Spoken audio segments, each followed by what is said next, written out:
Yesaya 28, Yerusalem tersesak dan terlepas. Nubuat terhadap Samaria. Celaka atas mahkota kemegahan pemabuk-pemabuk Efraim, atas bunga yang sudah mulai layu di perhiasan kepala mereka yang indah-indah, yaitu kota yang terletak tinggi di atas bukit, di atas lembah yang subur, yang penuh peminum anggur yang sudah pening. Sesungguhnya pada Tuhan ada seorang yang kuat dan tegap, seorang yang seperti angin ribut disertai hujan batu, yakni badai yang membinasakan. Seorang yang seperti angin ribut disertai air hujan yang hebat menghanyutkan. Ia akan menghempaskan mereka ke tanah dengan kekerasan. Mahkota kemegahan pemabuk-pemabuk Efraim itu akan diinjak-injak dengan kaki, dan bunga yang sudah mulai layu di perhiasan kepala mereka yang indah-indah itu, yaitu kota yang terletak tinggi di atas bukit, di atas lembah yang subur. Nasibnya akan seperti nasib buah ara yang masak duluan sebelum musim kemarau. Baru saja dilihat orang terus dipetik dan ditelan.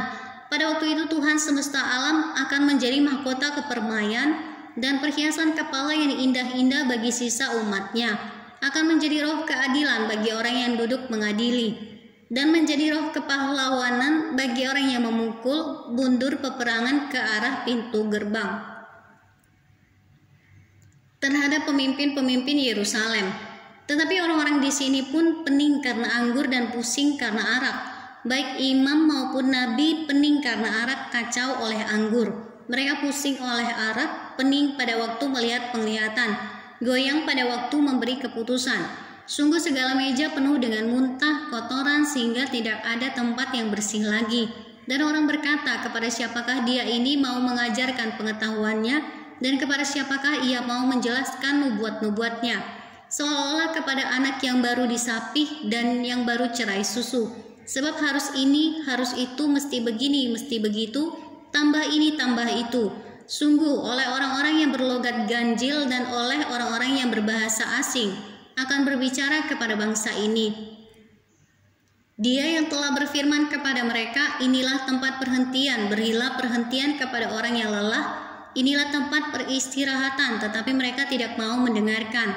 Maka mereka akan mendengarkan firman Tuhan yang begini, harus ini, harus itu, mesti begini, mesti begitu, tambah ini, tambah itu, supaya dalam berjalan mereka jatuh terlentang, sehingga luka tertangkap dan tertawan. Sebab itu dengarlah firman Tuhan, hai orang-orang pencemooh, hai orang-orang yang memerintah rakyat yang ada di Yerusalem ini, karena kamu telah berkata, kami telah mengikat perjanjian dengan maut, dan dengan dunia maut kami telah mengadakan persetujuan. Biarpun cemeti berdesik-desik dengan kerasnya, kami tidak akan kena, sebab kami telah membuat bohong sebagai perlindungan kami, dan dalam dusta kami menyembunyikan diri. Sebab itu beginilah firman Tuhan Allah, sesungguhnya aku meletakkan sebagai dasar di Sion sebuah batu yang teruji, sebuah batu penjuru yang mahal, suatu dasar yang teguh. Siapa yang percaya tidak akan gelisah, dan aku akan membuat keadilan menjadi tali pengukur dan kebenaran menjadi tali sipat. Hujan batu akan menyapu bersih perlindungan bohong, dan air lebat akan menghanyutkan persembunyian. Perjanjianmu dengan maut itu akan ditiadakan, dan persetujuanmu dengan dunia orang mati itu tidak akan tetap berlaku. Apabila cemeti berdesik-desik dengan kerasnya, kamu akan hancur diinjak-injak. Seberapa kali ia datang, ia akan menyeret kamu, sebab pagi demi pagi ia akan datang. Pada waktu siang dan pada waktu malam, maka adalah semata-mata kengerian untuk mengerti firman yang didengar itu. Sebab tempat tidur akan kurang panjang untuk dipakai membujurkan diri, dan selimut akan kurang lebar untuk dipakai menyelubungi diri. Sebab Tuhan akan bangkit seperti di gunung Perasim, ia akan mengamuk seperti di lembah dekat Gibeon untuk melakukan perbuatannya, ganjil perbuatannya itu, dan untuk mengerjakan pekerjaannya, ajaib pekerjaannya itu. Oleh sebab itu janganlah kamu mencemooh, supaya tali belenggumu jangan semakin keras.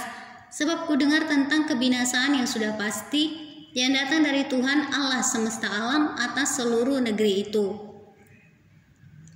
Kebijaksanaan Tuhan. Pasanglah telinga dan dengarkanlah suaraku, perhatikanlah dan dengarkanlah perkataanku.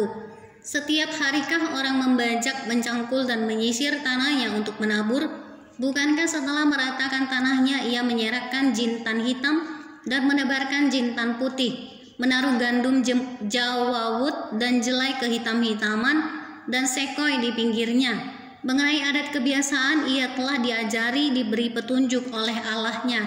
Sebab jintan hitam tidak diirik dengan eretan pengirik dan roda gerobak tidak dipakai untuk menggiling jintan putih. Tetapi jintan hitam diirik dengan memukul-mukulnya dengan galah dan jintan putih dengan tongkat. Apakah orang waktu mengirik memukul gandum sampai hancur? Sungguh tidak, orang tidak terus-menerus memukulnya sampai hancur. Dan sekalipun orang menjalankan di atas gandum itu jentera gerobak dengan kudanya, namun orang tidak akan menggilingnya sampai hancur. Dan ini pun datangnya dari Tuhan semesta alam. Ia ajaib dalam keputusan dan agung dalam kebijaksanaan.